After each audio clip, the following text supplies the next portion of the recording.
అస్త్రం. ఆ తర్వాత ఇదంతా ఈ నక్షత్రానికి అధిపతి చంద్రుడు కాబట్టి, చంద్రుడి కోణంలో చూస్తున్నాం.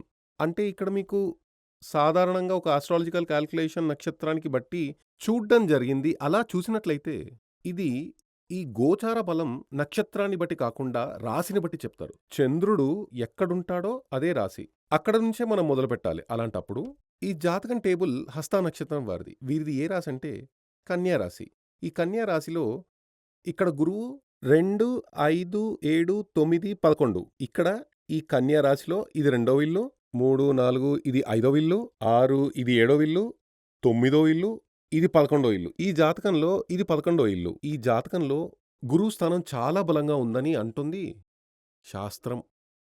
కానీ అది మనం దాన్ని అలాగే ఫాలో చేసినట్లయితే ఎవరు కూడా ఊహించని విధంగా పెను మార్పులు సంభవిస్తాయి. ఆ కారణం ఏంటో వినండి. ఇందులో మనం